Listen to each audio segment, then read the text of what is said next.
Bonjour, je voudrais raconter dans cette vidéo la vie, la conversion, mais le martyre aussi de sainte Edith Stein.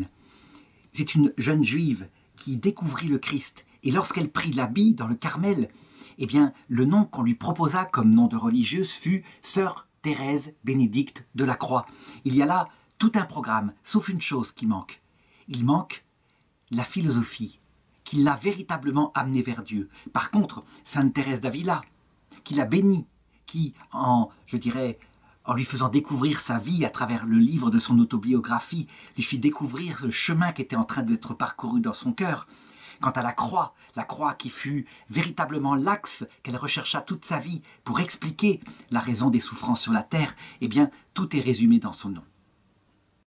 En effet, pour comprendre Edith Stein, pour comprendre le grand chemin spirituel qui l'amènera à la vie éternelle et à la canonisation, il faut comprendre les trois racines, et même il y en a sans doute davantage, mais les trois racines de sa vie, à savoir la philosophie, la recherche de la vérité, qui l'a vraiment marqué.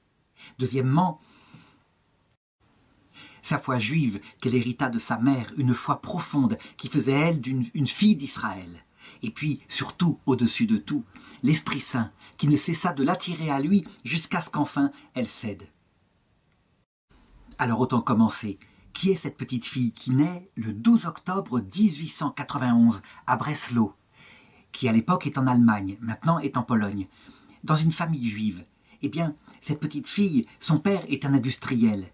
On peut dire que ses affaires marchent bien, mais voilà que, à peine elle a 3 ans, qu'un grand malheur la frappe, son père décède.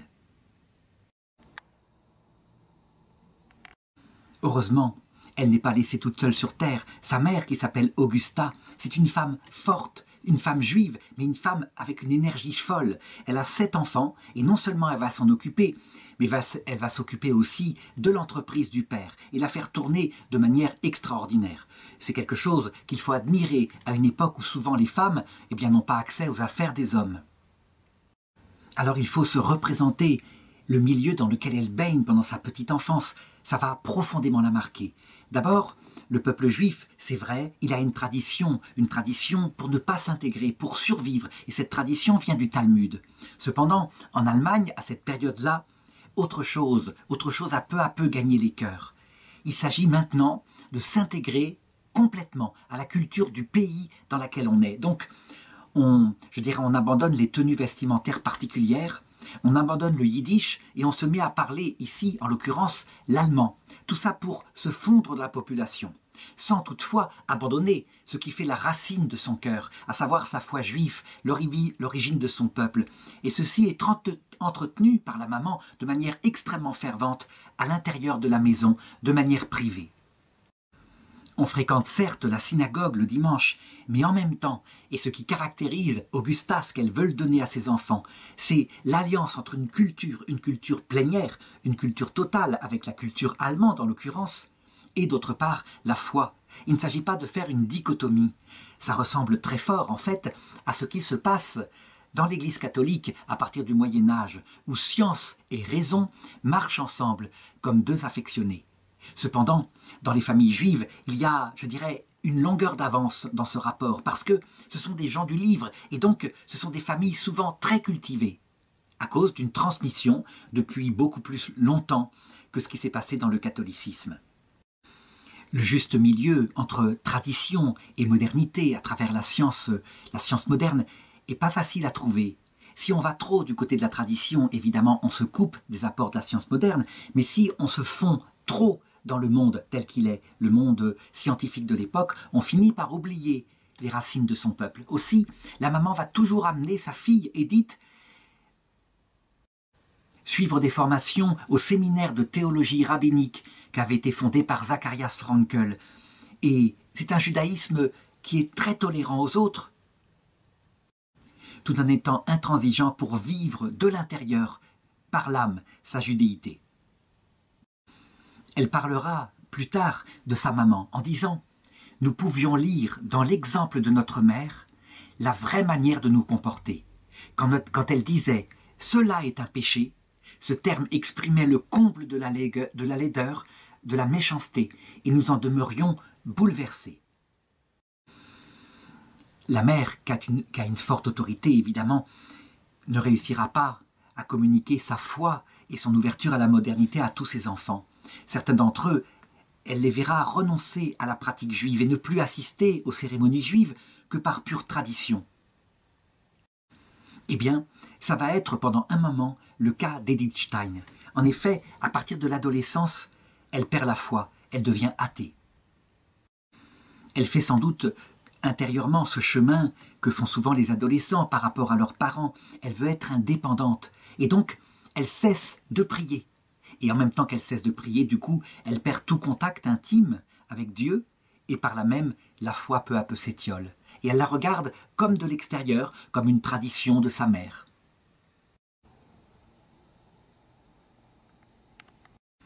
Et pendant tout un temps, eh bien, elle se croit libre, elle s'illusionne en fait, elle s'en rendra compte plus tard parce que il y a en elle quelque chose qui ne va pas, une soif profonde, inexplicable, une soif que peu à peu elle découvre être finalement quelque chose comme une soif de la vérité, comprendre à quoi sert cette vie, comprendre tout cela. Ce qui fait que lorsqu'elle grandit, lorsqu'elle atteint, je dirais, l'âge de faire les études supérieures, elle se tourne tout naturellement vers des études de philosophie. C'est véritablement presque une première à cette époque où les femmes, évidemment, n'ont pas accès aux études supérieures.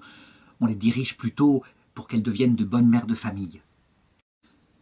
Évidemment, elle aborde ses études avec une certaine naïveté. Nous sommes dans les années 1910 et elle pense qu'on y cherchera la sagesse, qu'on y découvrira le sens de la vie. En fait, elle est tout de suite confrontée à la grande crise de la philosophie qui prend l'Occident depuis pas mal de temps, ce qu'on pourrait appeler une sorte de crise du scepticisme exagéré. Ça, c'est apparu sous l'influence de quelqu'un comme Kant, qui, je dirais, à force de regarder la capacité de l'intelligence à atteindre le réel et de constater les limites de l'intelligence, finit par penser et par faire penser à ses disciples qu'il n'y a pas moyen d'atteindre le réel. Et ça, ce scepticisme-là, ça la déçoit profondément, ce n'est pas nourrissant pour l'âme.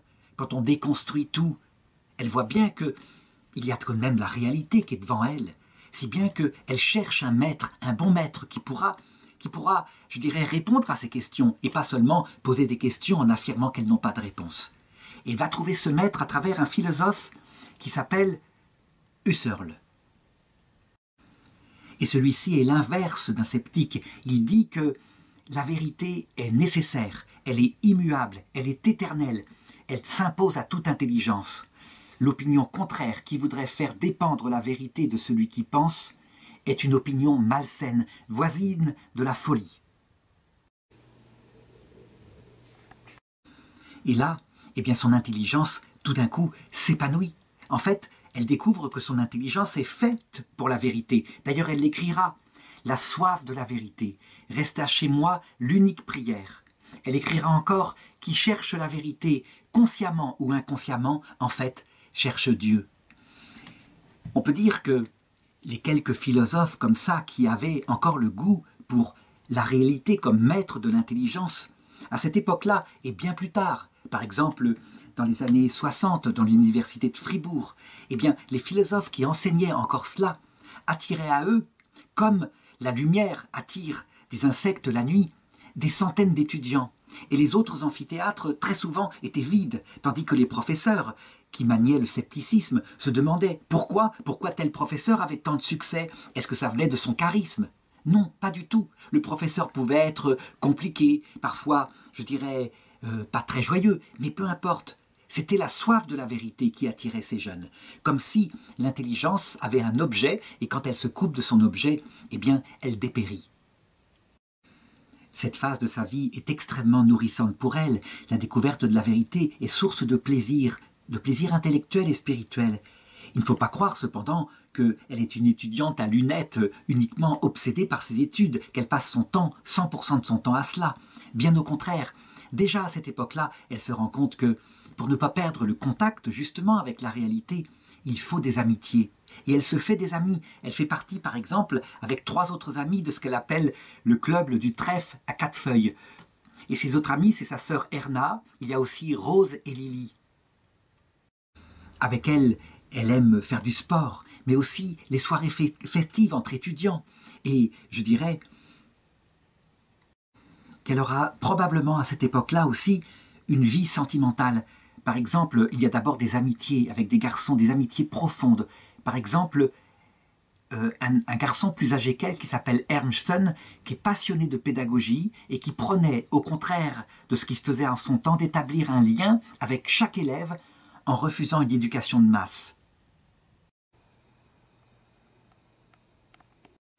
Il est possible qu'elle ait eu, par contre, plus que de l'amitié, mais des sentiments pour Hans Bieberstein, qui était un jeune homme très beau, et aussi pour Édouard Métis, un juif pratiquant, mais qui était tellement observant, avec des pratiques talmudiques, que parfois ça l'horripilait. Il y avait aussi Roman Imgarden, qui partira au front avec tous ces garçons lors de la guerre 14 qui se déclenche quelque temps plus tard, et qui ne cessera de lui écrire. Est-ce que lui était amoureux d'elle? Toujours est-il que ses lettres sont pleines de joie, d'entrain. Ça veut dire qu'il lui décrit le front et il se compare à un grillon logé dans son bunker ou à une chouette que nul ne peut apprivoiser. Elle n'aura évidemment aucun projet de mariage avec aucun d'eux. Parce que, malgré tout, quelque chose en elle cherche encore plus, quelque chose d'absolu, même si la vérité la comble. À travers aussi le philosophe Max Scheler, un philosophe phénoménologue qui marquera aussi beaucoup le pape Jean-Paul II. Si bien qu'on peut dire qu'il y a une sorte de communion intellectuelle entre Karol Wojtyła, qui lui est en Pologne, je dirais, et qui est beaucoup plus jeune qu'elle, et puis Edith Stein. Mais ça, c'est Saint Jean-Paul II qui lui-même s'en rendra compte beaucoup plus tard, et c'est lui qui la canonisera. Elle avance donc dans ses études, et je dirais, sa passion pour ses amis, pour la personne humaine, qui est tout de même la plus grande, la plus belle des réalités qui puissent exister, l'amène à s'intéresser à un courant particulier de la phénoménologie, un courant qui étudie justement la personne humaine. Comment peut-on, à partir de ce qu'on voit de l'extérieur, qui est forcément déformé par sa connaissance, arriver à pénétrer dans l'âme pour connaître profondément quelque chose des personnes? Voilà ce qui va l'intéresser et qui va peu à peu, alors qu'elle avance dans ses études, l'amener à envisager de faire une thèse de doctorat en philosophie.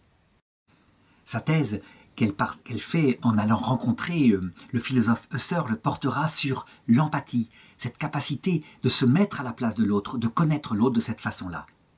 Cette empathie, elle ne peut pas la vivre que intellectuellement. Nous sommes alors en 1915. La guerre a éclaté dans toute l'Europe. Et ses amis, les garçons avec qui elle partageait cette passion pour la philosophie, sont pratiquement tous partis au front. Elle en perdra beaucoup. Elle ne peut rester sans rien faire. Elle sent bien qu'il faut qu'elle aille sur le terrain pour se dévouer auprès de ces jeunes hommes qui sont blessés, torturés de toutes les façons possibles. Et donc, elle en parle à sa mère. Elle veut devenir infirmière. On fait des appels énormes à cette époque-là. Et toute jeune fille qui a un petit peu de dévouement, un petit peu de caractère, peut véritablement se dévouer là-dedans. Sa mère, dans un premier temps, s'y oppose formellement. C'est extrêmement risqué, elle le sait. Eh bien, rien n'y fait, elle y va, et elle part pour l'Autriche, afin de se dévouer dans un hôpital militaire. Et là, elle va y faire les plus profondes expériences de sa vie, qui vont pas seulement toucher son intelligence, mais son âme. D'abord, avant de pouvoir être diplômée infirmière, elle doit exercer pendant plusieurs mois le métier d'aide-soignante. Ça veut dire qu'elle doit laver les patients, ceux qui ne peuvent pas bouger, elle doit les manipuler comme elle le peut, avec sa force, parce qu'elle n'est pas très grande. C'est une guerre mondiale. Dans l'hôpital où elle est, il y a très peu d'Allemands. Les Allemands sont un peuple cultivé, mais beaucoup de nationalités qui font la guerre avec l'Allemagne, des nationalités, et souvent des paysans qui étaient quelques mois plus tôt derrière leur charrue et qui ont été tirés de leur vie de famille très simple pour se retrouver au front. Évidemment, ce n'est pas du tout la même culture que ce qu'elle peut voir jusqu'ici. Et elle dit, les peuplades sauvages, c'est la façon dont elle détermine ces personnes très simples. Les peuplades sauvages sont humbles, reconnaissantes. Ils m'inspiraient tant de compassion, ces pauvres Slovaques et Rutènes, que l'on avait arrachés à leur paisible village pour les envoyer au front. Que savaient-ils de la destinée du Reich allemand et de la monarchie des Habsbourg? Maintenant, ils gisaient là et souffraient sans savoir pourquoi. D'après notre expérience, c'étaient les Tchèques, tellement honnis parce qu'on les considérait comme des traîtres à la cause allemande, qui étaient les plus patients et les plus serviables. Je dus un jour transporter toute seule dans un autre lit un malade inconscient et très lourd afin de refaire son lit. Je pouvais habituellement porter toute seule jusqu'au lit voisin les patients conscients et relativement légers. On y arrivait sans problème en s'y prenant bien. Mais dans ce cas-là, ce n'était pas possible. Et comme aucune autre infirmière ne se trouvait à proximité, je demandais à un jeune Allemand de Bohême de m'aider. Il allait déjà bien et se promenait dans la salle sans rien faire. Il était toujours aussi aimable qu'un enfant et m'était très dévoué. « Schwester », ça veut dire « sœur », il me disait, embarrassé. « J'aurais aimé le faire pour vous et à votre place, mais je ne peux pas. Cela me dégoûte trop. » C'est alors qu'un Tchèque qui était là, qui pouvait à peine tenir sur ses jambes, se leva et vint aussi l'aider. Et ça la bouleverse. Évidemment, une thèse sur l'empathie. Ça doit être vécu à partir de la réalité de l'empathie. Elle va être bouleversée aussi par la mort. Elle constate plusieurs fois des décès. Et elle est confrontée face à cela, au mystère même de la vie, à la question profonde, qui sommes-nous? Où est-ce que nous allons? Est-ce qu'il y a quelque chose après la mort? Elle raconte elle-même « J'étais de garde de nuit depuis quelques jours lorsqu'un soir, à mon arrivée dans le service, les infirmières me dirent qu'il venait d'arriver un mourant et qu'il me fallait lui injecter toutes les heures une piqûre de camphre, tandis que lui était parfaitement inconscient. Si bien que pendant plusieurs nuits, j'entretiens à grand-peine une petite étincelle de vie qui était dans cet homme. C'était un homme grand et robuste, il gisait là sans mouvement et sans connaissance. Il était déjà dans un tel état à son arrivée. Aucune de nous ne l'a vu une seule fois ouvrir les yeux ou entendu prononcer une seule parole.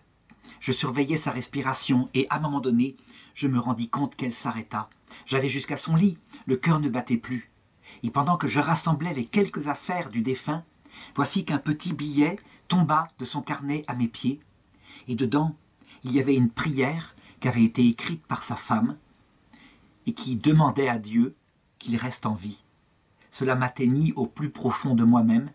Ce ne fut qu'à ce moment-là que je pris conscience de ce que cette mort pouvait représenter sur le plan humain.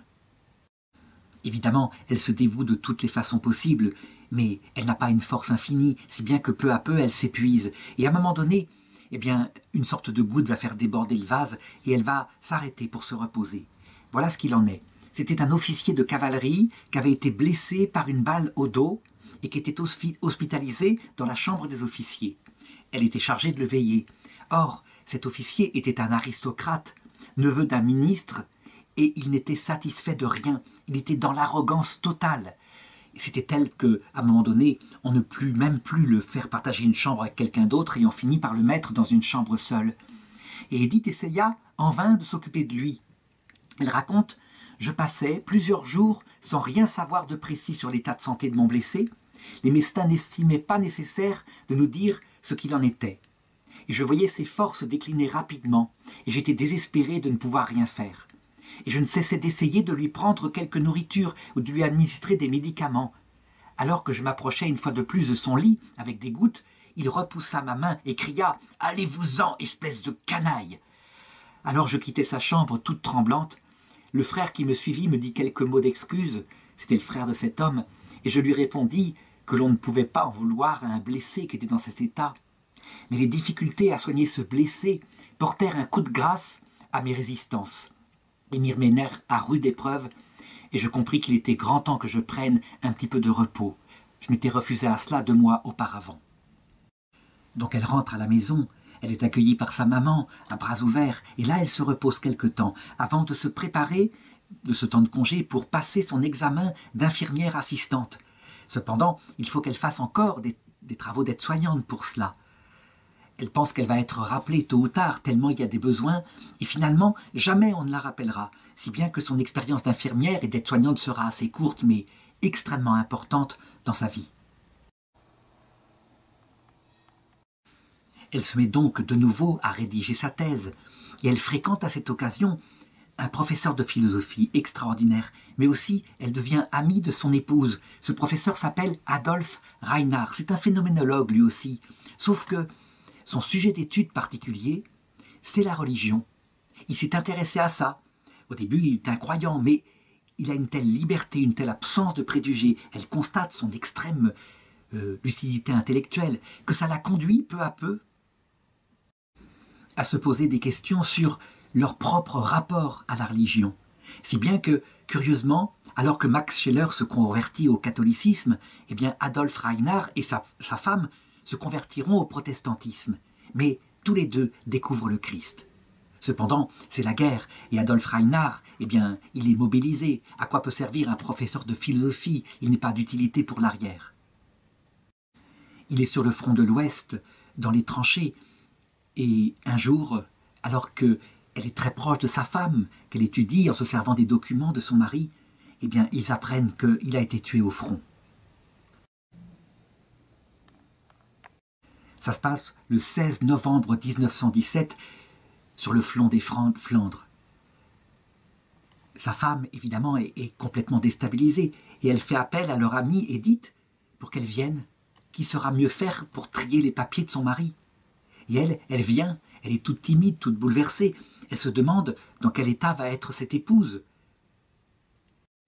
Et elle lui parle, et elle est stupéfaite de la trouver dans une paix profonde. C'est comme si son mari n'était pas parti, ou plutôt qu'il était toujours là. Et elle lui explique le sens de la croix du Christ qu'elle a découverte par sa conversion, ce sens de la croix, et la certitude que son mari est vivant. Tout ça, eh bien, n'a retiré quoi que ce soit en elle de joie. Rien ne peut le séparer de son mari par l'amour du Christ.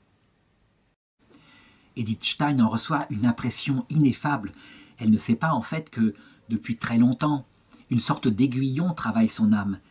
Ce que le Christ dira à saint Paul, « Pourquoi résistes-tu à l'aiguillon de l'Esprit Saint ?»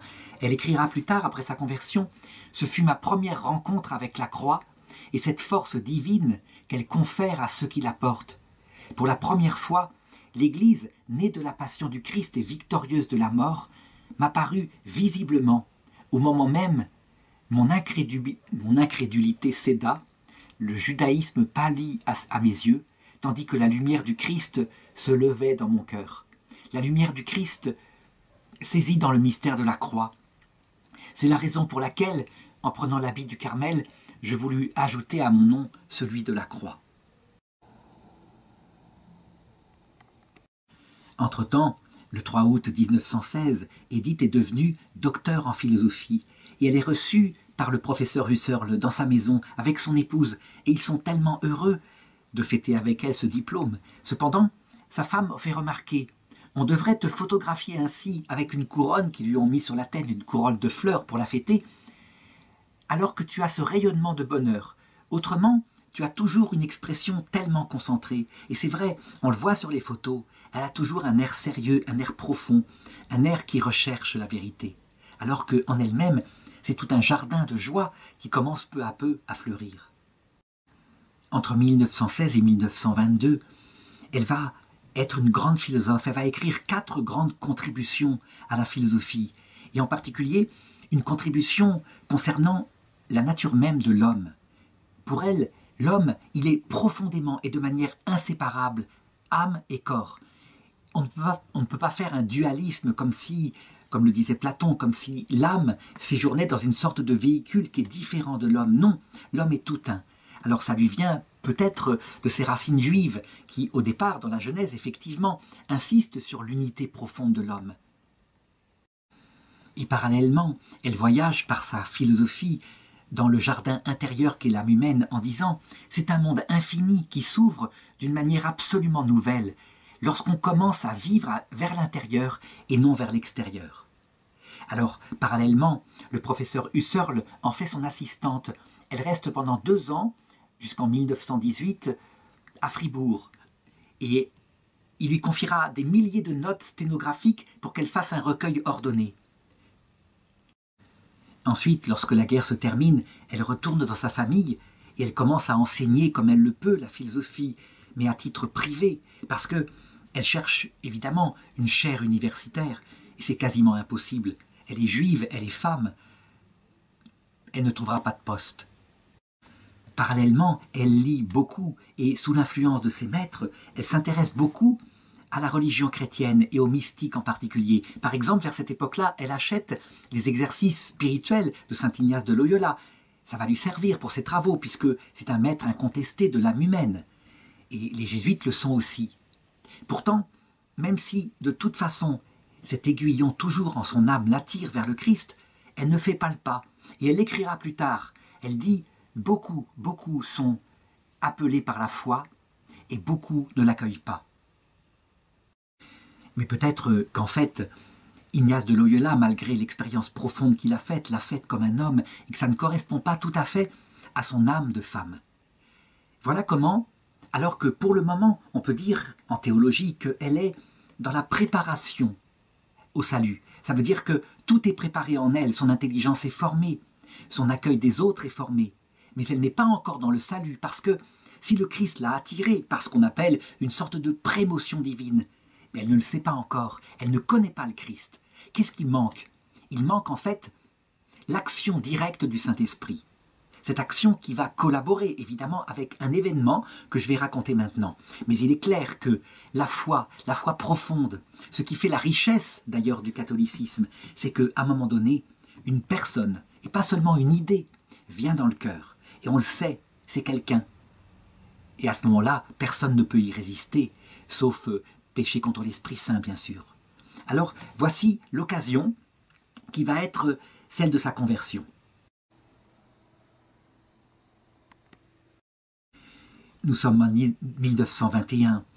La guerre s'est terminée quelque temps avant et la crise économique est partout. Elle a essayé, comme je l'ai dit, de chercher un poste en philosophie, elle n'en a pas trouvé. Alors il faut bien vivre. Et pour cela, eh bien, dans la journée, elle aide une amie intime qui s'appelle Hedwig Conrad Martius, dans des travaux agricoles.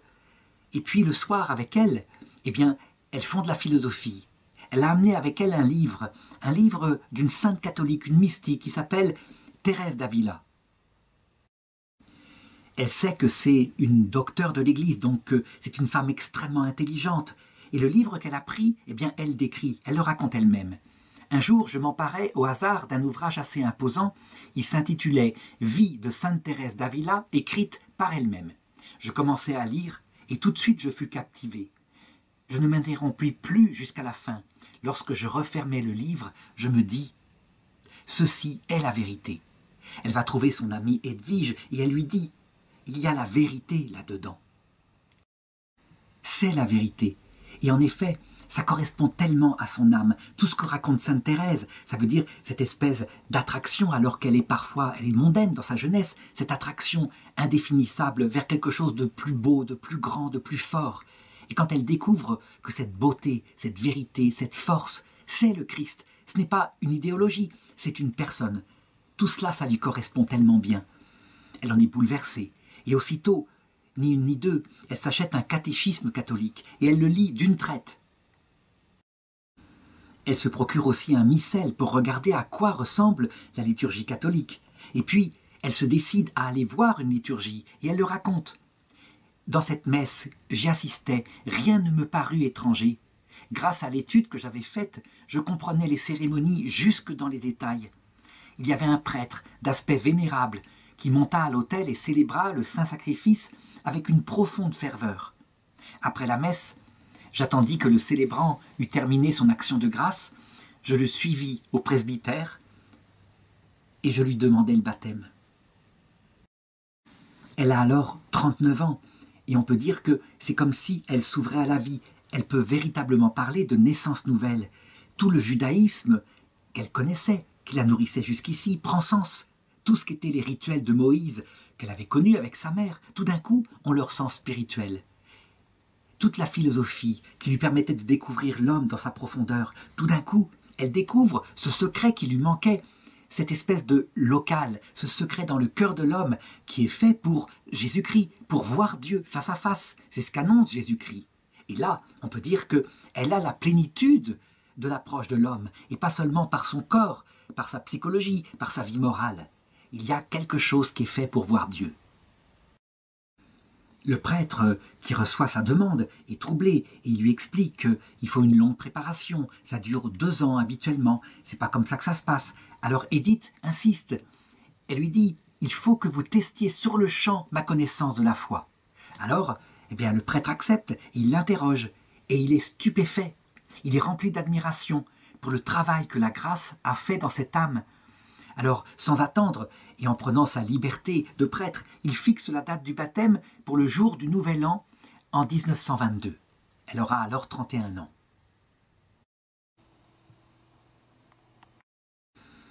Elle doit aussi ce jour-là choisir un nom de baptême, un nom chrétien. Certes, Édith pourrait être gardée, mais elle choisit de prendre comme nom, comme nouveau nom, le nom de Thérèse, en l'honneur de celle qui a agi et qui l'a amenée à découvrir le Christ. Évidemment, cette cérémonie se fait en secret. Il n'est absolument pas question qu'elle en parle à sa mère, qui, elle a déjà vieilli, et elle pense que ça va être un choc terrible si elle apprend une telle conversion. Elle ne peut pas rester ainsi dans la cachotterie si longtemps, et donc un jour, elle s'approche d'elle, et elle tombe à genoux, à ses pieds, et elle lui dit simplement « Maman, je suis catholique ». Sa maman est en train de faire une espèce de tricot et elle voit sa main qui se met à trembler et quelque chose qui tombe. Donc sa fille l'aide à ramasser les choses un petit peu. Et pour la première fois, elle voit sa maman pleurer. Il faut comprendre le bouleversement de cette maman. Déjà, certains de ses filles sont, je dirais, sont athées. Et voilà maintenant que sa fille devient catholique. N'est-ce pas tout ce qu'elle lui a communiqué, ses racines juives qui sont en train de partir? Eh bien, Édith ne va certainement pas abandonner sa maman. Elle va l'accompagner chaque samedi à la synagogue. Et la maman l'observe du coin de l'œil. Et elle le dira plus tard. Elle avait changé. Je n'ai jamais vu quelqu'un prier comme Édith. Évidemment, je raconte cet itinéraire intérieur, mais on ne saurait passer sous silence ce qui se passe à l'extérieur, à la même époque. En 1933, suite à la crise économique terrible que connaît l'Allemagne après le krach boursier de l'Amérique en 1929, suite aussi, je dirais, à l'humiliation du traité de Versailles que les Allemands, dans leur fierté, n'ont jamais digéré. Un démagogue se met à parler avec une parole extrêmement envoûtante. Et il parle de l'Allemagne, il en fait un dieu pour les Allemands. Et curieusement, alors que, je dirais, la crise est là, eh bien, il réveille le sens de fierté des Allemands qui se mettent à voter pour lui. Si bien qu'à un moment donné, par des voies tout à fait légales, Adolf Hitler accède au pouvoir. Nous sommes en 1933. Elle a bien entendu parler de lui, bien sûr, mais elle pensait jusqu'ici que cet homme-là, avec ses idées extrémistes, n'arriverait jamais au pouvoir. Et voilà qu'il y est. Et la première chose qu'il fait, eh bien, c'est de détruire la démocratie. Ça veut dire qu'il est au pouvoir et jamais son pouvoir ne sera remis en cause par un vote.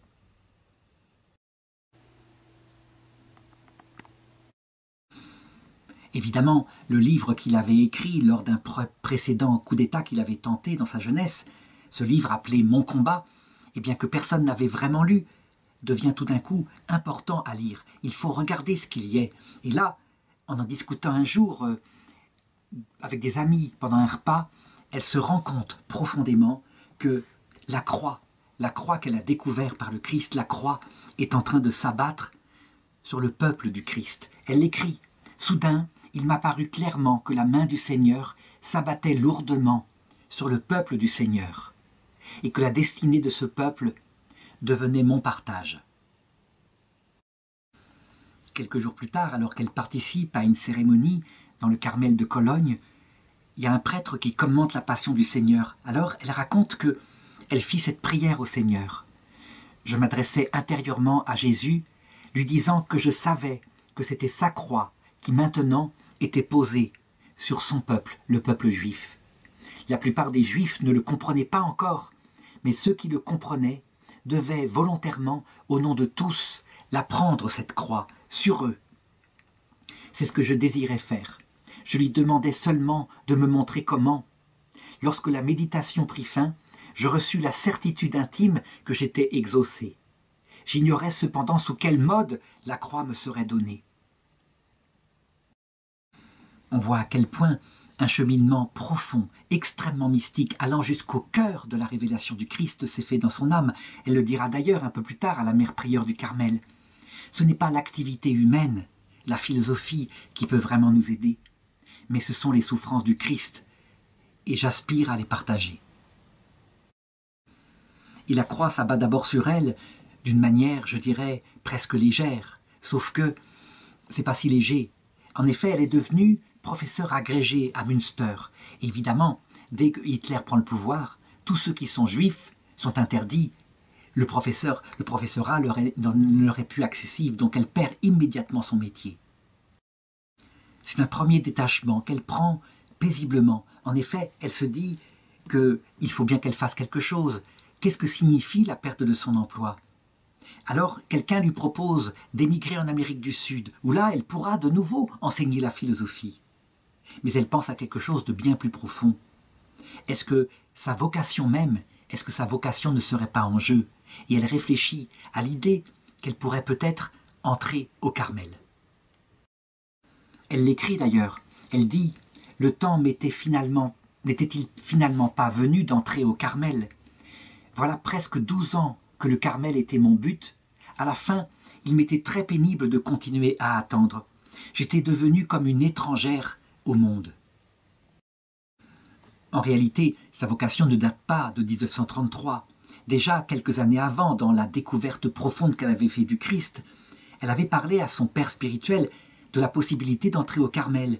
Mais lui s'y était opposé, pour plusieurs raisons. D'abord, à cause de son poste en philosophie, qui lui paraissait extrêmement utile, mais aussi à cause de sa mère. Si elle entrait au Carmel, est-ce que sa mère, qui déjà avait eu tellement de mal à supporter sa conversion, est-ce qu'elle supporterait davantage? Pour bien montrer ce travail lent et profond de la grâce qui, maintenant qu'elle est dans le salut, lui fait franchir d'étape en étape, je dirais, une union de plus en plus forte au Christ. Elle écrit en 1931 « Il est dans la nature des choses qu'avant de faire le pas décisif, on étale une dernière fois devant soi tout ce qu'on abandonne, en considérant le risque qu'on prend. Sans aucune assurance humaine, on doit se remettre totalement entre les mains de Dieu. Nous sommes alors d'autant mieux et d'autant plus profondément en sécurité. » Sa sécurité, elle la trouve dans le Christ. Elle est tellement attachée au Christ que les choses pour lesquelles pourtant elle a travaillé toute sa vie, comme l'enseignement, eh bien, rien ne pourra la séparer de ce qui est bien plus grand que la philosophie. Il est la vérité, il est la vie. Alors elle retourne voir son père spirituel, elle lui indique que l'obstacle de ses cours de philosophie est levé, et elle lui dit que, sans doute, elle pourrait maintenant peut-être en parler à sa mère, qui est très inquiète de la tournure des événements politiques, et qui sans doute se dira qu'il serait préférable de la savoir dans un couvent en Allemagne plutôt que dans une école en Amérique du Sud, donc très loin d'elle. Il lui faut donc procéder progressivement pour l'annoncer à cette mère, et elle commence à en parler à certains de ses frères, ses sœurs. Elle les met dans la confidence en leur disant de garder le secret. Il y a une de ses sœurs en particulier qui est très touchée par ça parce qu'elle est au courant de sa conversion et elle-même, elle a fait un chemin de découverte du Christ. Toujours est-il qu'à un moment donné, il faut se décider et elle en fait le récit. Elle dit ceci: « J'étais seule à la maison auprès de ma mère. Soudain, ma mère me posa une question que j'avais si longtemps attendue. « Que vas-tu faire à Cologne chez les religieuses ?» Et je lui répondis tout de net: « Je vais vivre avec elles. » Maman resta stupéfaite. Elle arrêta de tricoter, sa laine s'embrouilla. De ses mains tremblantes, elle essaya de les remettre en ordre. Je l'y aidai pendant que notre conversation se poursuivait. Dès cet instant, la paix avait fui la famille. Une lourde oppression planait sur la maison.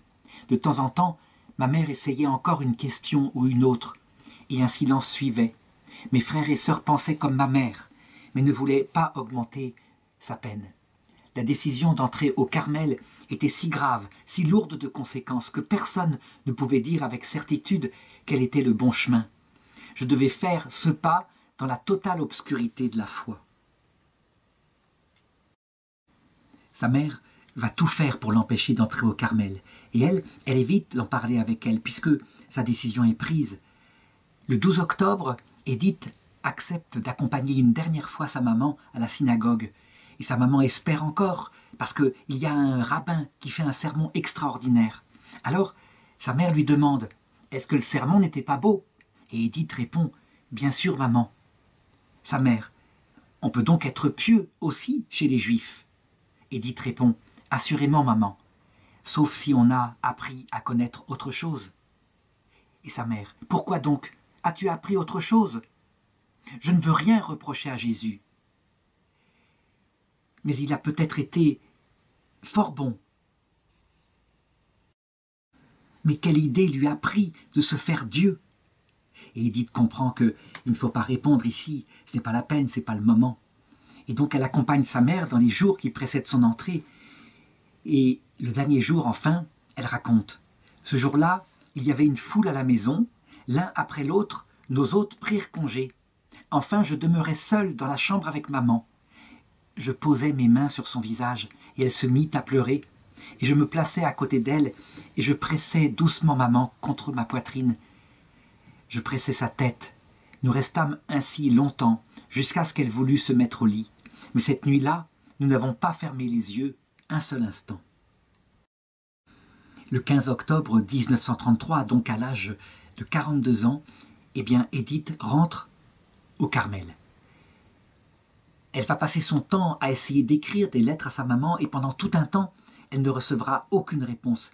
Sa maman est fâchée et elle ne veut pas l'encourager d'une façon ou d'une autre en faisant croire autre chose. Et puis, peu à peu, elle finira par répondre à ses lettres. Entre-temps, elle prend le nom de sœur Thérèse Bénédicte de la Croix. J'ai indiqué au début de cette vidéo à quoi ça correspond.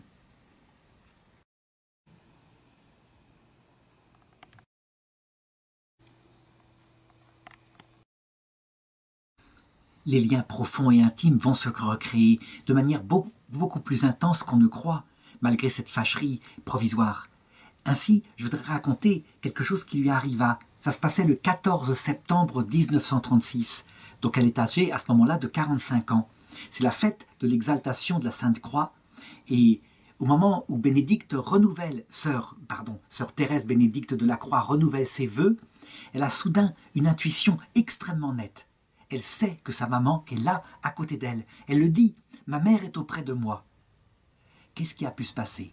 Toujours est-il que, le jour même, un télégramme lui apprend la mort de sa mère, qui est survenue à l'heure même de la cérémonie. Ce phénomène est très bien connu par les mystiques catholiques. En effet, à l'heure de la mort de chacun, lorsque l'âme sort de son corps, eh bien, on a quelque temps, souvent, quelques jours, avec son ange gardien, pour dire au revoir aux siens. Et dans la tradition catholique, d'ailleurs, il est d'actualité, souvent, de veiller 3 jours auprès du corps du mort, parce que son âme est là, encore. Et quelquefois, dans les rêves, ou quelquefois ici, extérieurement, avec une très grande certitude, eh bien, la personne qui vient de mourir dit un dernier au revoir avant de passer dans l'autre monde. C'est ce qu'a vécu certainement Edith Stein.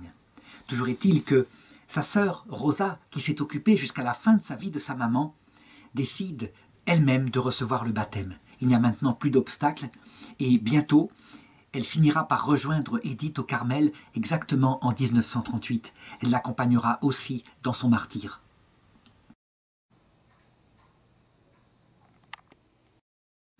Au Carmel, extérieurement, Édith est une religieuse comme les autres. Elle suit la règle, simplement, paisiblement, contemplativement.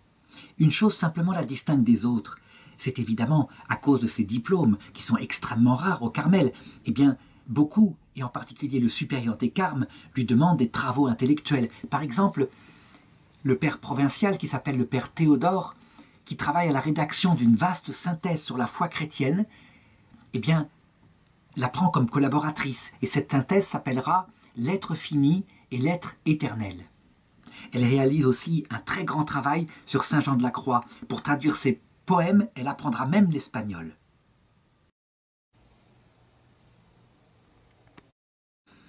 Elle a une énorme correspondance. Elle correspond en particulier avec sœur Placida Laubhardt, qui mourra en 1998, qui connaîtra, comme Édith, une déportation à Auschwitz, parce qu'elle est juive, mais qui y survivra, et qui racontera plus tard comment il s'est lié avec elle une profonde amitié spirituelle. Évidemment, les événements en Allemagne sont de plus en plus dangereux, de plus en plus tendus, et véritablement, les supérieurs du Carmel se disent qu'il faut mettre en sécurité les religieuses juives, donc sœur Edith Stein et puis sa propre sœur Rosa. Donc finalement, la supérieure de son Carmel à Cologne décide de l'envoyer dans un autre Carmel, en Hollande, exactement dans la ville d'Echt. Et comme ça, elle sera davantage en sécurité, du moins c'est ce qu'elle croit. D'ailleurs, sœur Thérèse Bénédicte de la Croix écrit à ce sujet « Il est bon de nous souvenir en ces jours que la pauvreté consiste même à nous voir privés de notre clôture. Nous sommes engagés à demeurer cloîtrés, mais Dieu ne s'est pas engagé. Lui, ne s'est pas engagé, lui, à nous laisser toujours à l'intérieur de nos murs. Il n'en a pas besoin, car il possède d'autres murailles pour nous protéger. Si nous sommes fidèles à nos règles de clôture, serions-nous jetés à la rue, que Dieu enverrait ses anges pour nous garder. Et leurs ailes nous environneraient plus sûrement que les murailles les plus épaisses et les plus hautes. » Les événements de la Seconde Guerre mondiale vont très vite la rattraper. On sait comment, d'abord l'Allemagne s'attaque à la Pologne et ensuite se retourne contre la France en attaquant par la Belgique et que, par la même occasion, elle conquiert les pays qui sont au nord jusqu'à la Norvège et aussi la Hollande. Évidemment, partout où le Reich allemand, le Reich nazi étend son empire, les déportations commencent. Et du côté de la Hollande, il va y avoir une réaction extraordinaire, une réaction des supérieurs de toutes les religions. D'abord, le 11 juillet 1942, les dirigeants religieux envoient au commissaire du Reich un télégramme dans lequel ils s'élèvent contre la déportation des familles juives. Cependant, les évêques catholiques ne veulent pas s'arrêter là. Ils ont comme exemple ce que fit le cardinal Mercier en Belgique pendant la guerre 14, comment à un moment donné, il écrivit une lettre qu'il distribua secrètement à tous ses curés, avec ordre de le lire un dimanche particulier. Et l'empereur Guillaume II avait reculé, les persécutions s'étaient un peu allégées sur la Belgique. Alors, les évêques de Hollande décident de faire la même chose, sauf que, évidemment, ils n'ont pas affaire à Guillaume II, ils ont affaire à Adolf Hitler. Ainsi, le 26 juillet, une vive protestation est lue dans toutes les églises du pays. Les Allemands sont furieux, Hitler est mis au courant, et pour lui c'est quelque chose de gravissime. Il a une partie de ses soldats qui sont catholiques. Il ne faut surtout pas que l'Église catholique, je dirais, se mêle d'intervenir dans la guerre. Déjà, il a pu arrêter une initiative qu'avait eue le pape Pie XI en 1938, en faisant envoyer en Allemagne une encyclique en allemand, Mit brennender Sorge, qui d'ailleurs avait été écrite par le nonce en Allemagne de l'époque, le futur pape Pie XII, qui condamnait formellement le nazisme comme étant une idéologie, un paganisme, et disant qu'on ne peut pas réduire l'être humain à sa race ou à sa patrie, loin de là. Cette lettre, c'est la seule encyclique écrite en allemand, n'avait pas eu trop d'impact. La décision d'Hitler est nette, elle est ferme, il envoie des ordres. Les évêques catholiques s'étant mêlés d'une affaire qui ne les regardait pas, tous les juifs catholiques seront expulsés dès cette semaine. Toute protestation sera inutile. Cet acte héroïque des évêques hollandais va être connu jusqu'au Vatican. Et le pape Pie XII, lorsqu'il apprend la réaction d'Hitler, se dit que lui-même va faire une réaction publique extrêmement ferme qu'il ira depuis le balcon de Saint-Pierre. Il a d'abord cette initiative-là, il en discute avec les cardinaux. Et les cardinaux lui disent, et lui aussi est d'avis, que peut-être on a affaire à quelqu'un d'extrêmement dangereux. Et que, en faisant une telle protestation, il y aura encore plus de répression contre les Juifs. Parce que le problème, c'est ça, ce sont les Juifs. Et il sait parfaitement, Pie XII, le traitement que subissent les Juifs dans toute l'Europe. Alors, il décide de surseoir à cette publication et d'agir tout à fait autrement.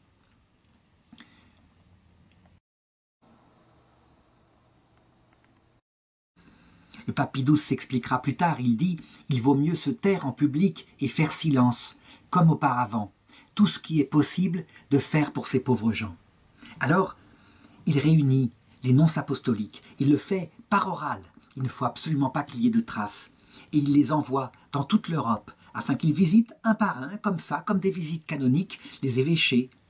Et les évêchés eux-mêmes transmettent oralement les directives du pape. À partir de maintenant, les clôtures papales, les clôtures des monastères ne seront plus fermées sous peine d'excommunication. On pourra y recueillir les réfugiés, et en particulier les Juifs, parce qu'une immense persécution s'est levée sur l'Europe. Le pape Pie XII agira aussi de toutes les façons possibles pour les Juifs de Rome, qui là, à un moment donné, à la chute de Mussolini, commenceront à être déportés.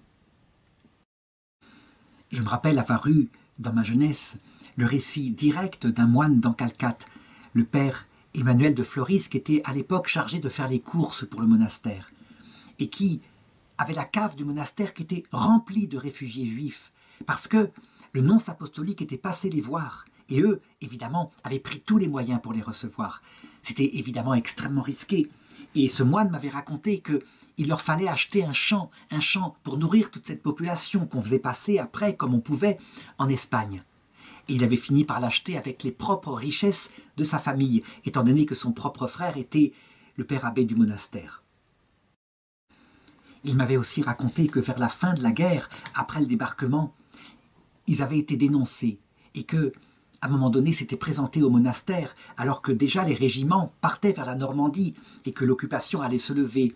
Ils avaient été perquisitionnés par 2 officiers nazis. Ils étaient absolument persuadés qu'ils allaient être exécutés. Leur cave était pleine de réfugiés juifs.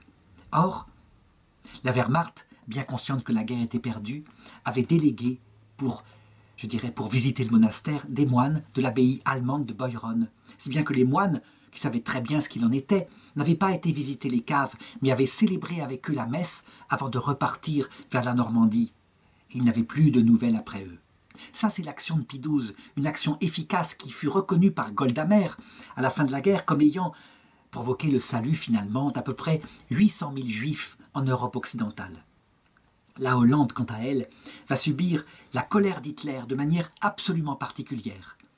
Les Juifs de Hollande, qui sont extrêmement nombreux, vont commencer à être déportés plus qu'ailleurs, au point qu'à la fin de la guerre, il ne subsistera qu'à peu près 5% des Juifs. Et on sait comment la petite Anne Frank, elle-même, cette petite fille qui écrivait son journal à la même époque, sera déportée et finalement mourra à Auschwitz.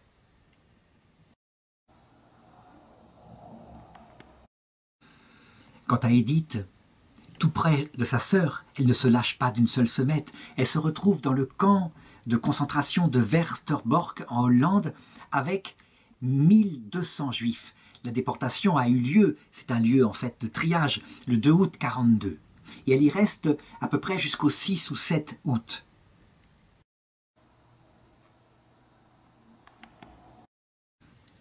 Durant cette période, on sait ce qu'elle fait, on a quelques témoignages qui nous sont parvenus. Il y a dans ce camp, évidemment, énormément de souffrances, des souffrances bien plus grandes que ce qu'elle peut porter. Elle voit ces mamans qui sont là, avec leurs enfants, qui sont parfois comme folles d'inquiétude, folles de douleur, et on comprendrait, et qui parfois perdent tellement la tête qu'elles ne s'occupent même plus de leurs petits-enfants qui sont laissés à eux-mêmes. Alors elle s'en occupe. Elle les nourrit, elle reprend son rôle d'infirmière, elle les lave, elle les peigne, elle les rassure. Elle fait tout ce qu'elle peut. Elle réussira à faire passer 2 mots vers le Carmel d'Echt. Le premier n'est pas daté et on y lit « Je suis contente de tout ». La science de la croix ne peut s'acquérir que si on en sent réellement les effets sur ses épaules. Dès le premier instant, j'en étais convaincu en moi-même. J'ai dit « Salut, croix, mon unique espoir ». Mon unique espérance. Évidemment, il faut comprendre de tels propos. La croix en elle-même est un mal, elle ne peut pas l'aimer, mais ce qu'elle aime, c'est de s'unir au Christ en vivant sa croix et de s'unir à son peuple, le peuple juif, en portant sur elle une partie de la croix du peuple juif. Si elle peut offrir toutes les souffrances qu'elle vit, est-ce qu'elle ne pourra pas ainsi soulager spirituellement quelques-unes de ces personnes qui sont ainsi transportées vers un sort incertain? Le deuxième message est daté du 6 août 1942. Il est expédié de Westerbrock, baraque 36, et il mentionne « C'est demain matin que part le premier transport vers la Silésie ou la Tchécoslovaquie. Jusqu'à présent, j'ai pu prier magnifiquement. » Les sœurs du Carmel sont unies de tout leur cœur, de toute leur prière à ces 2 petites sœurs, leurs sœurs qui sont parties ainsi, et elles les soutiennent du mieux qu'elles le peuvent ainsi spirituellement.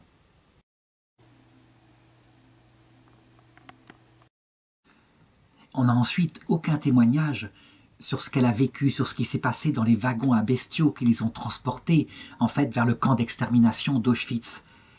On sait que ça se passe comme pour les autres. Ça veut dire que ces pauvres gens qui, quelques semaines avant, étaient en famille, dans la sécurité, se retrouvent collés, presque debout, dans des wagons à bestiaux, avec un seau hygiénique dans un coin, et l'humiliation de devoir faire ses besoins devant tout le monde. Et elle est là, certainement, elle continue ce qu'elle a fait dans le camp. elle s'occupe des enfants.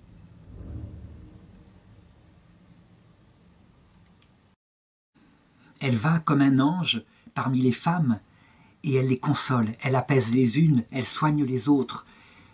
Aussi longtemps qu'elle était dans ce wagon, certainement, elle dispense autour d'elle une aide si charitable qu'on en demeure tout bouleversé. Alors comment expliquer cette paix et cette joie dont ont pu témoigner énormément de déportés juifs, en particulier lorsqu'elles émanaient de personnes contemplatives, comme aussi le père Maximilien Kolb? Eh bien, évidemment, qu'est-ce qui peut séparer de l'amour du Christ des personnes qui ont tout donné au Christ? Qu'est-ce qui peut les séparer? Elles n'attendent que la vue du Christ. Et, du coup, étant libres de toute attache, n'espérant rien pour elles-mêmes, elles peuvent se donner entièrement dans la paix et communiquer leur paix à ces pauvres mamans, à ce pauvre peuple juif. Évidemment, on peut être certain qu'elles méditaient à ce qui se passait.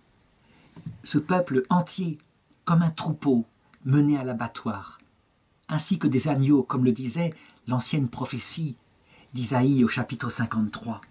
Nous n'ouvrions pas la bouche.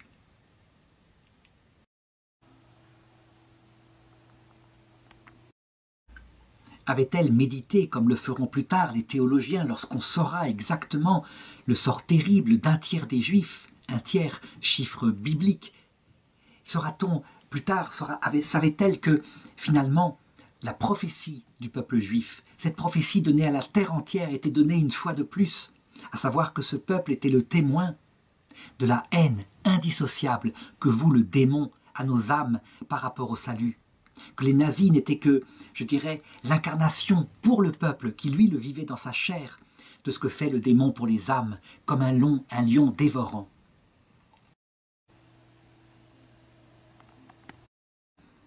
Toujours est-il qu'on sait en regardant la paperassie allemande qui a été conservée que le train où étaient Edith et sa sœur Rosa arriva le 9 août 1942 à Auschwitz.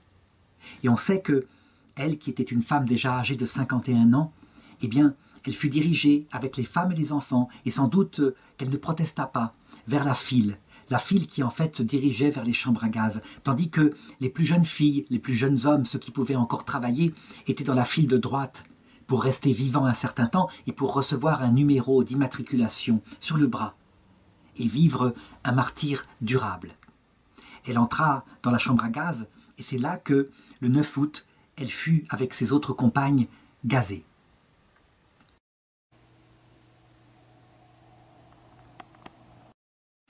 On connaît la date de manière certaine par une publication au journal officiel de Hollande datant du 16 février 1950 et qui donne la liste des victimes mortes en déportation avec les dates quand elles ont pu être retrouvées.